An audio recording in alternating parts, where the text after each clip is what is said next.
but it contains something much more valuable to them than curb appeal, a strong community. I live in a bad neighborhood. At least that's what people said about it. Cottage Grove Avenue, said a friend, that's a bad neighborhood. A coworker said, I wouldn't buy there. There's no resale value. One mother was appalled. Don't you want your kids to go to a good school? Even our real estate agent sat me down and said, think about your wife's safety. Soon the fear began to sink in. I called our friends who lived there and asked, do you feel safe? They laughed. Have you been talking to real estate people again? They invited us to dinner in the bad neighborhood. As we drove up, I scanned the streets as if on a recon mission in Fallujah. But our friends welcomed us in, poured wine, gave thanks, and passed homemade bread.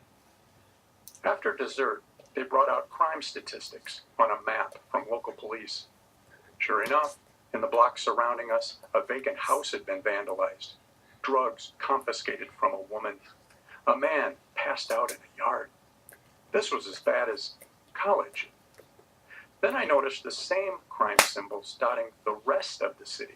Robberies, rapes, domestic violence. That month, burglaries and auto thefts were worse in a wealthy suburb. And that's when I realized that all those warnings really weren't about crime, real estate values, or schools. They were code words white folks like me used to signal low-income people of color. A perfectly concealed racist weapon hidden deep in the anxious beliefs of my own friends and colleagues. I believe sometimes the truth does set people free. So we bought the house on Cottage Grove Avenue. That was 10 years ago.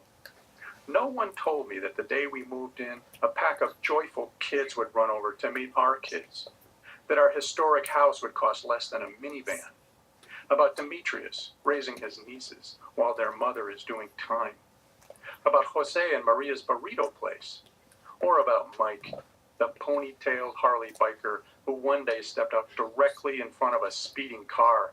Hey, he yelled to the startled driver, slamming his fist on the hood. There's kids around here. In my bad neighborhood, we sit on front porches, hear the neighbor girls jazz, double dutch, jump rope riffs, and buy snow cones on hot days out of a cooler and an old guy's shopping cart. Sure, there are nuisances here. Litter, barking alley dogs, clutter in some yards. But as far as danger, I've learned that stupid behavior is colorblind, and bullets prefer alcohol and drug deals over law-abiding citizens any day. I love my neighborhood. It balances my life, shows me real color, and saves me from things far worse than litter or a stolen Subaru, like the blindness and coded racism of privilege. Jeff Nixa has lived in the near-north neighborhood of South Bend, Indiana since 1996. His essay was produced by John Gregory and Dan Getterman for This I Believe, Inc., and it appears in the forthcoming book, This I Believe, Life Lessons. Next week, searching for peace in a post-9/11 world. If you'd like to